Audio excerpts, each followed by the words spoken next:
The studio was already alive with movement long before the cameras rolled. Lights blazed overhead, casting an artificial glow that could make even the most seasoned guests feel exposed.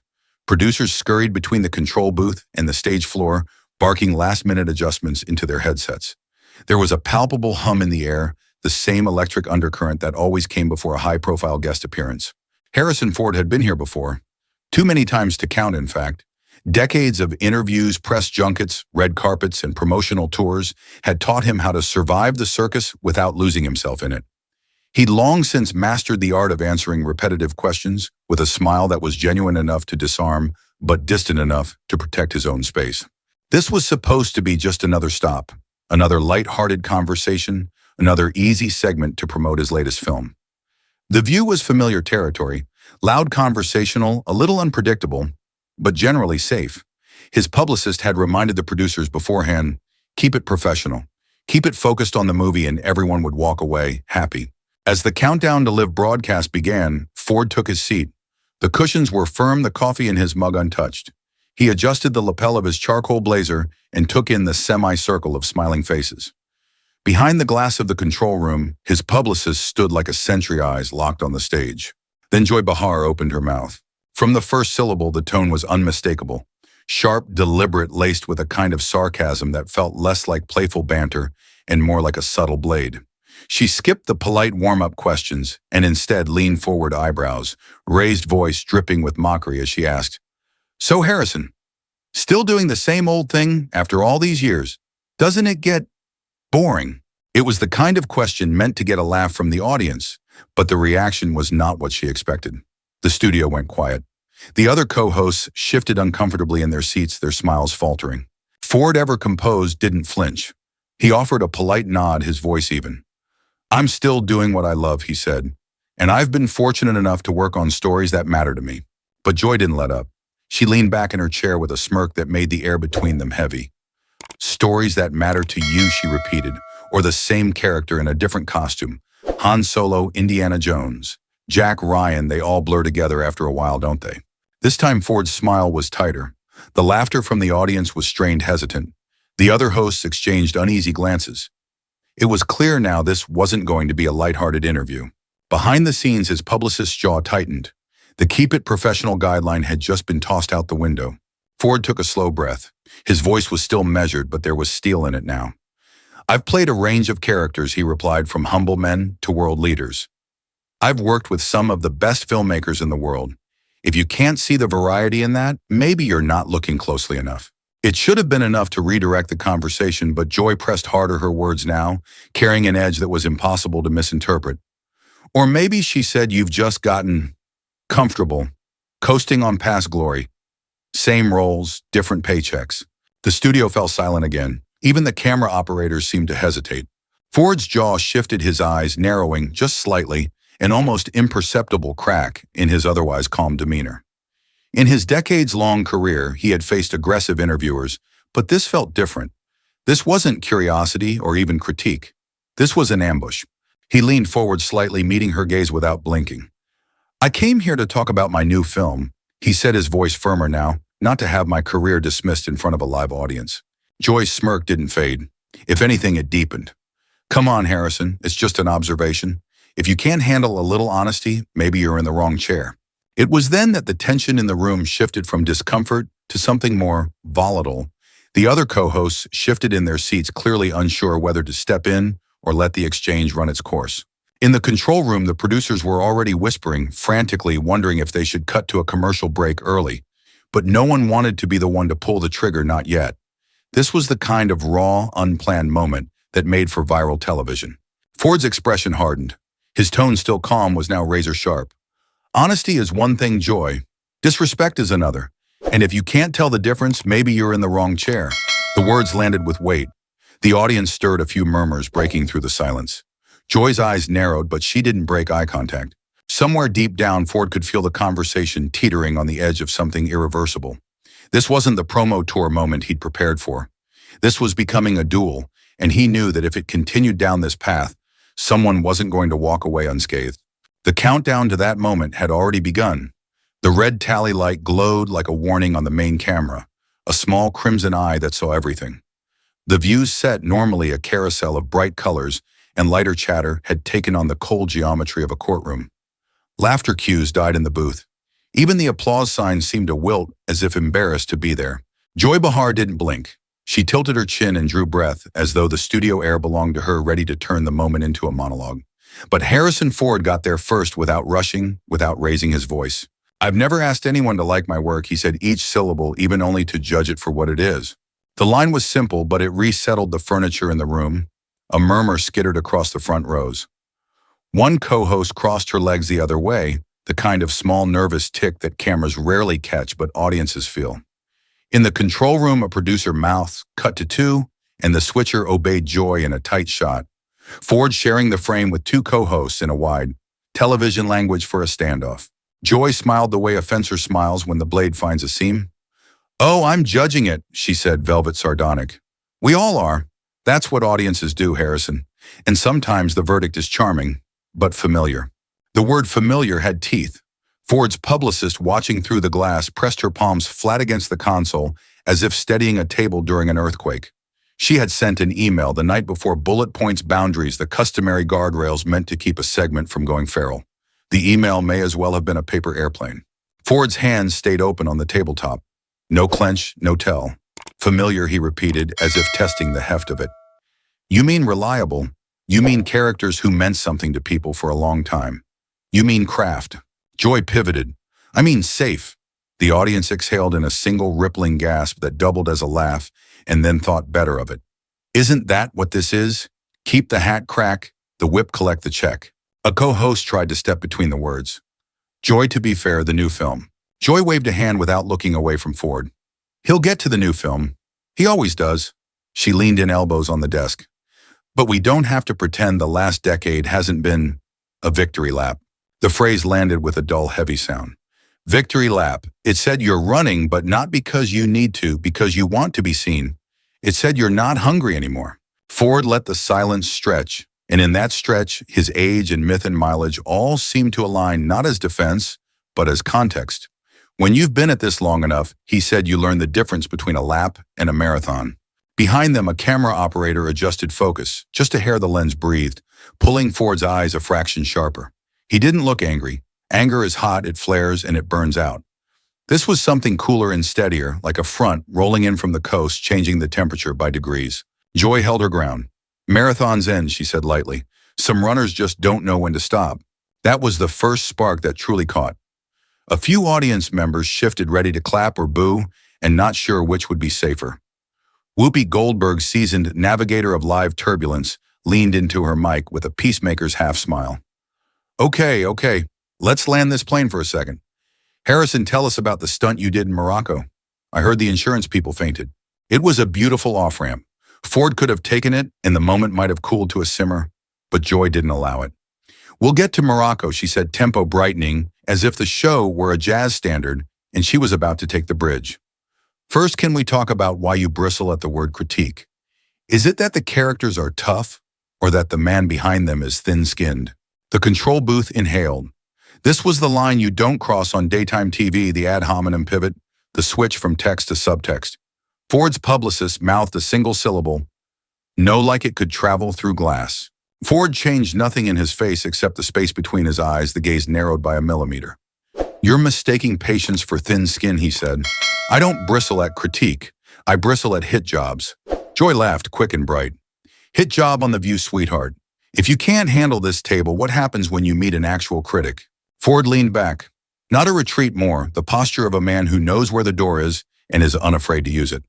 "Actual critics sign their names to their work," he said, "and they usually read the material." That earned an audible oof from somewhere in the second row. Joy's smile thinned. For the first time, a flicker, just a flicker of color, came up in her cheeks. She masked it by flipping a card. "Let's read some material then," she said. "Box office aside, what's the last role that stretched you, where you weren't, well, Harrison Ford being Harrison Ford?" Ford didn't answer the question. He answered the premise. "Familiarity isn't a sin," he said. "It's a covenant. People invite you back into their homes because they trust what you build with them. Sometimes that means you carry a fedora up a mountain again. Sometimes it means you play a man who can't fix what he broke. I've done both, and I'll keep doing both as long as I can stand up." The audience clapped tentative at first, then discovering its own courage. Applause gave other hosts the cover to breathe. Whoopi tried again, smiling. Morocco. Morocco Ford allowed, turning toward her hand half raised to accept the lifeline. Joy severed it. Before Morocco, she said, let's talk honesty. There's a rumor you shut down interviews when the questions aren't flattering. True. Ford looked back to her, and whatever generosity he'd reserved for detours was gone. I shut down interviews when the questions are lazy. There it was, the second spark flashing against dry kindling.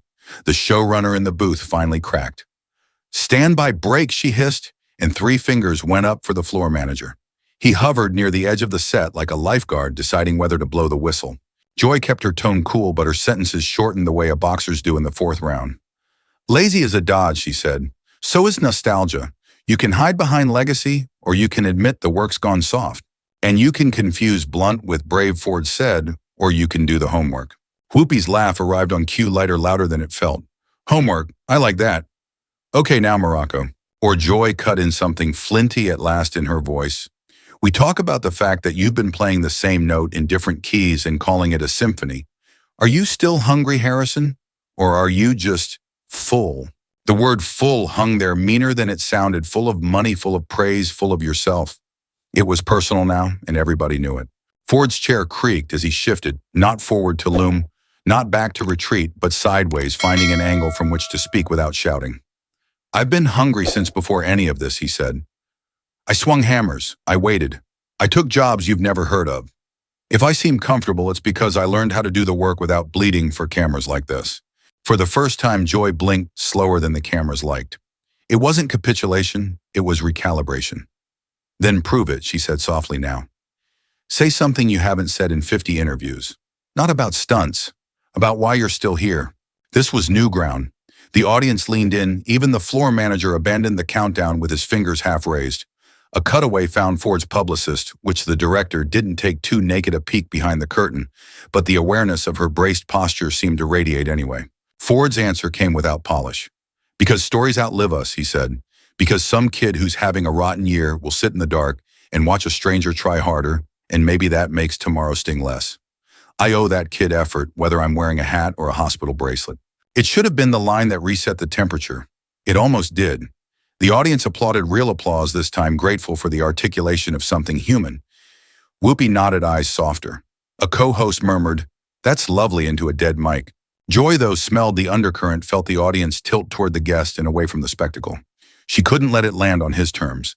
And yet she said, sweet as citrus and twice as acidic, some people would say, the best days are behind you. The set contracted. The phrase was a fuse. No one moved, but everything tightened, jawlines, shoulders focus. Ford didn't look away. He repeated the words back to her. Best days behind me, like a man confirming a diagnosis before seeking a second opinion. He could have laughed it off. He could have pivoted to self-deprecation and charmed the room back to neutral. Instead, he chose precision over pleasantry. You don't get to write the epilogue to a book you haven't read, he said quietly. Silence fell with weight. Joy opened her mouth, whether to jab or to justify, no one would know, because that was when the floor manager finally slashed his hand across his throat for break, and the theme sting crashed in a beat early. The camera lights died to standby. The studio exhaled as one organism. On set, nobody moved. Off set, everybody did, producers swarming like paramedics, the publicist cutting a path with a look that could frost glass a makeup artist hovering near Joy with a powder brush she didn't dare raise. In the sudden hush of off-air, Ford lifted his mug and found it empty. He set it down without sound. Joy straightened her cards until the edges aligned with geometric perfection. Two titans mid-round, both composed and unyielding. The sparks had caught. The wood was dry. And when the red light returned, no one could pretend this was still a promotional interview. It was something else now, something live and volatile, the kind of television that doesn't ask for permission and never asks for forgiveness. The theme music faded, but the tension didn't. It clung to the air thicker than the makeup powder still hovering between Joy and the stage lights. The red tally light flared to life again, hot, unblinking, merciless. Ford didn't shift in his seat. His stillness was deliberate, the kind of stillness that makes other people fidget. Joy flipped her cue cards like nothing had happened, but her fingers gripped the edges tight enough to bow them. Whoopi took the lead this time, voice low and even as if coaxing a skittish animal. Welcome back. We're here with Harrison Ford talking about, Well, more than just his new film. She tried for a chuckle. It got a few polite audience laughs, then scattered grateful for a signal that it was safe to breathe again. But Joy didn't let the lane open. She leaned in, elbows on the table, eyes fixed on Ford. You said something before the break, she began, about not letting others write your epilogue. I have to ask. Ford interrupted, but not with volume, with precision. You don't have to ask anything. You choose to. That landed sharper than a shout. A few people in the audience actually gasped. One of the co-hosts, clearly sensing this, was careening toward a live TV cliff, shuffled in her seat and tried to wedge herself in. Let's talk about the Morocco stunt, she offered weakly. But Joy had tasted the confrontation and wasn't letting it go. I choose to ask, she said, because a lot of people out there are wondering, when do you step aside and let someone else carry the torch? It wasn't just a question, it was a provocation. The phrasing implied he was in the way, blocking the future. Ford's eyes narrowed by just a fraction, the kind of micro-expression only high-definition cameras can immortalize. He didn't blink. When the person behind me can carry it without dropping it. The audience erupted, half in applause, half in that low collective "oh" that follows a clean verbal hit. Joy smiled, but it didn't reach her eyes. Some would say they already can. Ford let the silence sit for a beat too long, long enough that you could hear the faint hum of the studio lights. Then he leaned forward, voice quiet, but every word hitting like a hammer. Some would say anything for a headline. And there it was, a perfect ricochet, turning her own game back on her. In the control room, the director mouthed "wow" without realizing he'd done it. Whoopi, sensing the temperature spike, slid in fast. All right, before we burn the set down, she grinned at the camera. Harrison, tell us about Morocco. For real this time. Ford finally looked away from Joy. Morocco was hot, dusty, and full of snakes. I recommend it. The crowd laughed this time genuinely. The tension broke slightly, but it wasn't gone. It was just waiting like a coiled rope, ready to snap back the moment someone tugged. And Joy, whether by instinct or design, reached for that rope again. Joy's voice cut through the small burst of laughter, like the edge of a paper slice, thin, but enough to sting. Hot and dusty is fine, she said, her tone deceptively light. But isn't it easier to just shoot against a green screen these days, I mean at your age? The words didn't explode, they just landed. The pause afterward was worse than a shout. It was the kind of pause that made even the stage crew freeze, waiting to see if they'd just witnessed the moment the interview went nuclear. Ford didn't flinch. At my age, he said slowly, I still do the work. Because the work deserves it. The audience deserves it. And the day I stop believing, that is the day I stop showing up. Joy smirked. Some people think that day already came. This time, the gasp from the crowd was immediate and loud, a ripple that reached the back row. One of the co-hosts leaned forward as if she might physically block whatever came next. Whoopi kept her hands on the table, palms flat, a subtle signal to the audience that we are still on live TV, folks. Ford's reply was softer than anyone expected. Some people think a lot of things. Doesn't make them true. Joy tilted her head, playing the cat that's convinced the mouse is cornered. So you don't think your last few projects have been playing it safe? Ford finally broke the stillness. He leaned in, closing the space between them just enough for the cameras to catch the shift. Joy, you don't get to stand on the shore and tell a sailor the sea is calm. You haven't been out there. The audience reaction was instant, half applause, half "oh" that carried over the studio's sound mix. Joy tried to laugh it off, but the laugh was thin. So you're saying I'm not qualified to... Ford cut her off, his voice still measured, but with a weight behind it now. I'm saying perspective matters. And this, he gestured around the table. The lights, the cameras, isn't the same as being in the fight. The control room director whispered, we've got a clip to roll, take it, take it. But the floor manager hesitated. Everyone could feel it. This was no longer just a segment. It was the segment. Joy's eyes flickered, not with retreat, but recalculation. She could keep pushing and risk losing the room, or she could twist the knife one last time and hope it drew blood. She chose the knife. Or maybe she said softly enough that the mics had to lean in, you just don't like hearing you're not invincible anymore. The studio went dead silent. Even the rustle of the audience stopped. This wasn't just a jab, it was the kind of line that could stain a career if the response fell flat. Ford's answer came without hesitation. No one's invincible, Joy, but some of us know how to keep standing when the hits come. And there it was. The audience erupted, not polite applause, but a standing clap from pockets of the crowd, the kind that daytime TV almost never sees outside of surprise proposals and tearful reunions. The camera director abandoned the clip. This was the story now. The red tally light burned on, and somewhere in the control room, a producer whispered the only words that mattered. Don't cut. We ride this. Joy's smile lingered, But it was no longer playful. It was tight, pulled at the edges, like a rubber band one stretch away from snapping. The other hosts were shifting in their seats now, eyes darting between the two of them, as if waiting for one of the producers to yell cut. But no one did. The red tally light on the main camera stayed locked on, broadcasting every micro-expression into millions of homes. Joy tapped her cue cards against the table, then set them down. Her voice was calm, but the tone was surgical. "Let's talk about something the audience really wants to know," she said. "There's been talk whispers really that you've stayed in certain roles because you can't handle being irrelevant, that maybe the legend is afraid of fading away." It was the kind of question that was meant to do more than draw a reaction. It was meant to define one.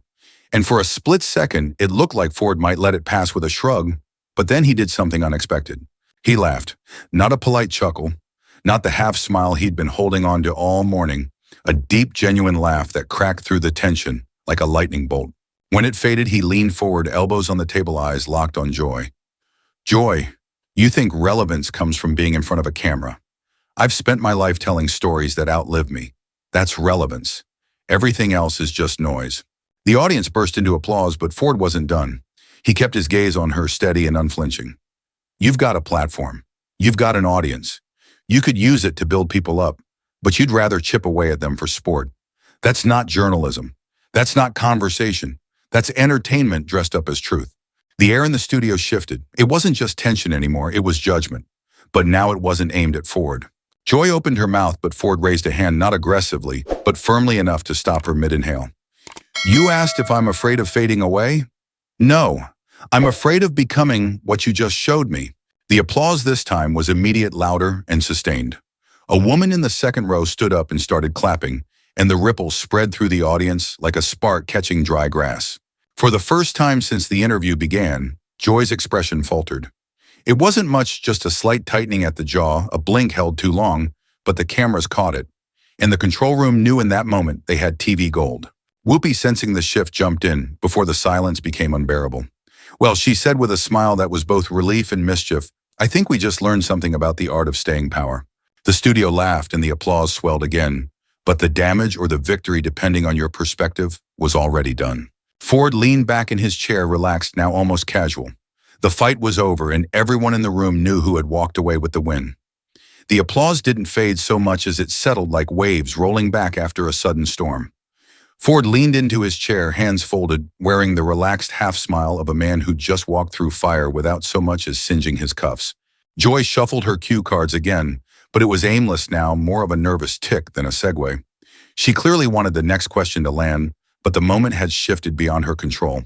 Whoopi, reading the temperature perfectly, stepped in.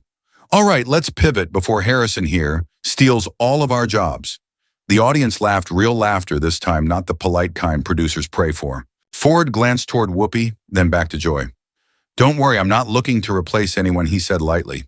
"But I do think we've all got a choice about how we use our time in these chairs." That line wasn't scripted, it couldn't be. It was too pointed and yet delivered without malice. The audience reacted with a low hum of approval, the kind you only hear when someone's hit a truth people didn't expect to hear spoken aloud. Joy tried to recover, her smile fixed. "And how do you use yours, Harrison?" Ford's eyes lit up, not with anger, but with purpose. "I use it to tell the truth as I've lived it, and to leave something behind that doesn't need my face on it to matter. If that means I fade out of the gossip cycle, good. That's not where legacy lives."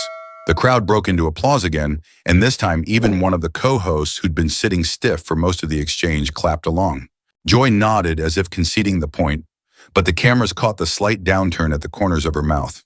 She turned back to the teleprompter, searching for the next bullet point, but Ford wasn't finished. He leaned in just enough to make it personal without breaking the show's rhythm. "You know, Joy, if you ever want to talk about building instead of breaking, I'd be happy to come back. I think we'd both be surprised where that conversation might go." It was a clean offer, a verbal handshake after a public sparring match, and it put her in a corner: either reject the offer and look petty, or accept and give him the final word. She smiled this time more naturally. "I'll keep that in mind." Whoopi, sensing the perfect exit line, turned to the camera. "Well, folks, that's the time we've got. Harrison Ford, thank you for keeping us honest and a little on our toes." The audience roared, the credits rolled, and as the applause swelled one last time, Ford simply nodded, as if to say, "That's how you leave a room." By the time Ford's car pulled away from the studio, the moment was already out of their hands. Clips of the exchange hit Twitter before he even cleared the Lincoln Tunnel. The first upload came from a fan's phone recording in the audience, grainy handheld, but raw enough to feel real. Caption: Harrison Ford just ended Joy Behar on live TV. It racked up 200,000 views in under an hour. Then came the professional cuts. The studio's official segment went up on YouTube, but someone in digital had already trimmed it into a perfect 52-second confrontation, starting at Joy's "at your age" comment and ending on Ford's "that's not where legacy lives." Hashtags exploded. Harrison Ford, Joy Behar, The View, legend status, mic drop moment. TikTok stitched it to reaction videos, people shouting, "Yes, tell her others," doing dramatic reenactments in sunglasses and a leather jacket. Even late-night hosts started using it as a punchline. But the real shift came from the unexpected corners. Longtime journalists, war correspondents, and even a few politicians chimed in, praising Ford's composure and calling his remarks about building versus breaking one of the most honest things said on daytime TV in years. Joy's team scrambled. Her Twitter account posted a lighthearted gif from the show with the caption, "Still love you, Harrison?" But the replies weren't playing along. "Girl, he buried you with class. You got joyed on your own show. This is why people are done with Gotcha TV." Meanwhile, Ford's PR team didn't say a word. They didn't need to. The silence was strategic. The clip was speaking louder than any statement could. By that evening, CNN was running a panel discussion titled Harrison Ford versus Joy Behar. Was it a win for civility or just another viral fight? And here was the twist: Ford's comments weren't framed as an attack. They were being replayed in classrooms, quoted in op-eds, and passed around LinkedIn as a masterclass in grace under fire. In less than 24 hours, what started as a tense daytime TV moment had turned into a cultural talking point. And somewhere in Los Angeles, Harrison Ford poured himself a drink, glanced at his phone, and let the corner of his mouth curve into that same small knowing smile. Because legacy, he knew, wasn't about the noise. It was about the moments that lasted. 2 weeks later, the clip was still everywhere. It had been remixed into motivational videos, spliced into political ads, and even played on the Jumbotron at a college graduation. Harrison Ford didn't do a single follow-up interview. He didn't need to. Every outlet that mentioned his name inevitably replayed that moment. Joy Behar, on the other hand, couldn't escape it. It didn't matter if she was promoting a charity gala or commenting on the latest political scandal, interviewers would lean in with the same inevitable question. "So, have you spoken to Harrison since that day?" The first few times she laughed it off. "Oh, we're fine. It's TV, things get spicy." But the more she said it, the more it sounded rehearsed, hollow. The internet had already made up its mind. In fan forums, "you just joyed yourself" became slang for digging your own grave in an argument. Memes popped up with Ford's face next to quotes about legacy, and people wore t-shirts that read, "Build, don't break." Even the network felt the shift.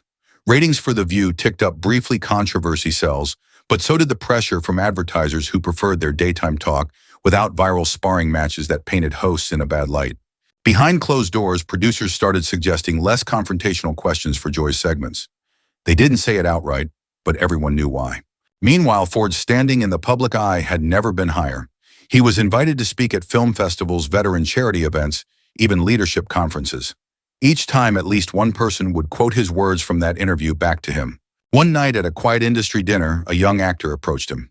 "Mr. Ford," he said nervously, "I saw what you did on The View.